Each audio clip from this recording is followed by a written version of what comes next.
Hey YouTube, Untamed here. Today I'm going to talk through the 5 reasons why one would maybe consider not getting a brand new 2023 Toyota Sienna. For those of you who don't know, this is our own personal 23 Sienna 25th anniversary edition based off the XSE trim. So this one in particular, we love it. So I want to open with that. We absolutely love it. I'm just trying to play devil's advocate a little bit and really consider the reasons why someone would not want to ultimately decide on getting one of these, because it isn't perfect and it's not for everybody, but for us with 4 kids it really has proven to be the perfect fit for us.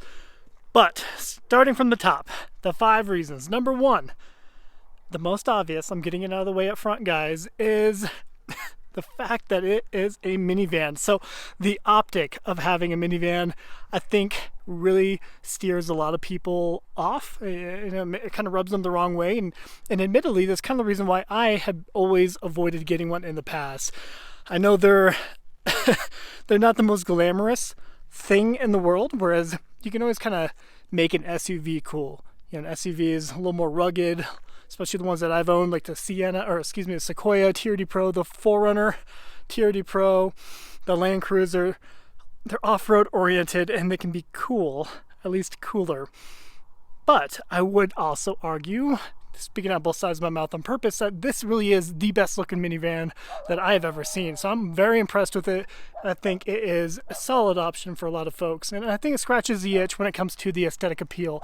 But the fact that it is a minivan, at the end of the day, I can understand that being a huge turnoff and a reason not to get it. So number 1, the optic of it being a minivan. Number 2 is it really is a gutless vehicle when it comes to power delivery. For those of you who don't know, it is a 4-cylinder hybrid platform. So it has a 2.5 liter 4-cylinder cranking out 245 horsepower. It is a hybrid setup, so it has 2 electric motors attached to it. This is the front wheel drive version. If I had gotten the all-wheel drive version, they have a 3rd motor powering the rear wheels a little bit for that all-wheel drive. So this one, 245 horsepower, 2 electric motors, and a 4-cylinder, 2.5 liter 4-cylinder. So it does feel pretty gutless. When you're getting on it, one thing that people really gripe about is the sound, because it really screams when you're on the throttle and you're not really getting anywhere fast. So the fact that it is a gutless vehicle is my number 2. Number 3, the rear cargo space.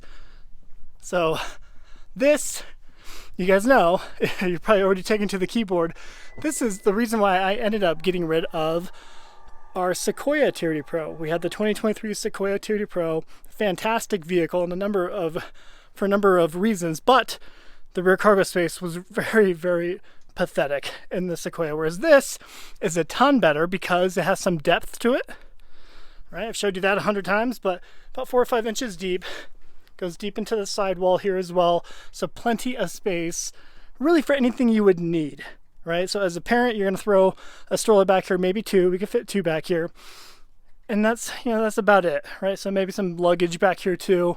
The Sequoia, we can do that, we can do it comfortably. Even this right here was always like, we had to like cram it up against and hope that the rear hatch would close nicely, and when we open the rear hatch, it would almost fall out on us every time. So that is not the case with the Sienna.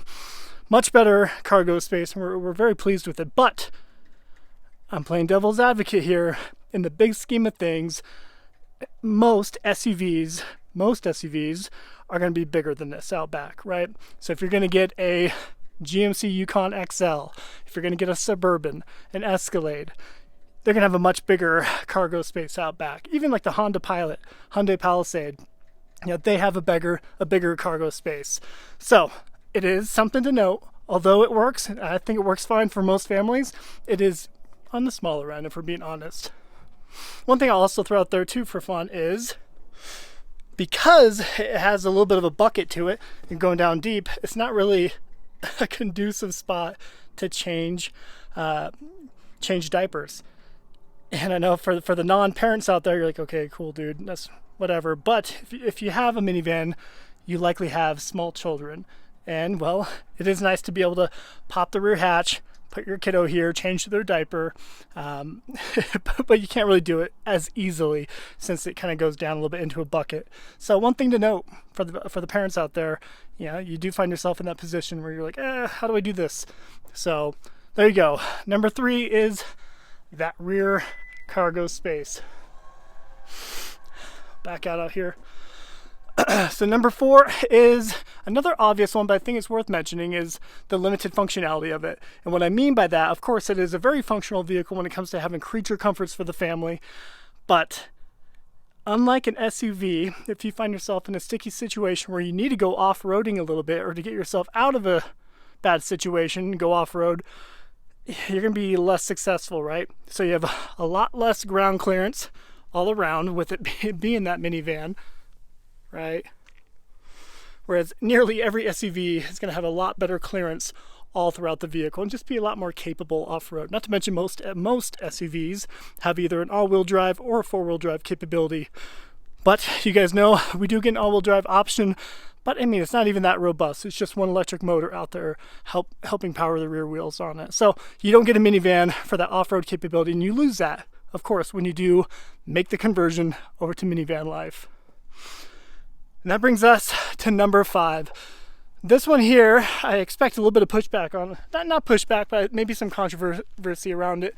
And that is the unknown reliability, right? So with the previous generation Sienna, with the V6 Sienna, we had a pretty well-known idea of how well it would perform over the years, right? So it had a really good track record when it comes to reliability, and you get that typically with a naturally aspirated vehicle. Especially a naturally aspirated V6, you tend to get that reliability factor. We do not know what that looks like just yet with this this hybrid setup, that 4-cylinder hybrid setup. We don't know. We don't know what it's going to look like in 5 years and 200,000 miles, 300,000 miles. What is that going to look like with that hybrid setup? So although I have a lot of confidence in Toyota for doing this right, it is a noteworthy factor to consider going into this purchase. And for that reason, I think a lot of people would actually consider getting the Honda Odyssey, right? The Honda Odyssey has that naturally aspirated V6. It does not get 36 miles to the gallon, like what you would get in the Sienna here, but at least you're getting maybe a little bit more peace of mind right out of the gate. Right, so that Honda Odyssey has a really good reputation for longevity, and we'll likely get that here too. It's just, like I said, it's unknown at this time. Another small perk that the Honda Odyssey, since I'm talking about it, is I believe that has 280 horsepower, if my memory serves me right. So you're already talking 35 more horsepower than the Sienna here, and I bet you feel it.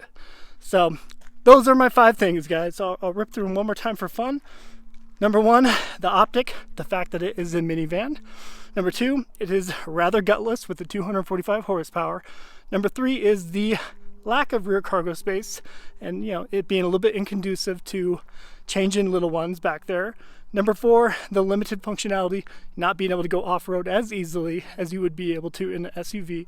And number 5, the unknown reliability. So there you go, guys. There's the top 5 reasons why I think you should consider not getting a Toyota Sienna. Let me know what your thoughts are. Let me know if I missed anything. Appreciate you watching as always. Till next time.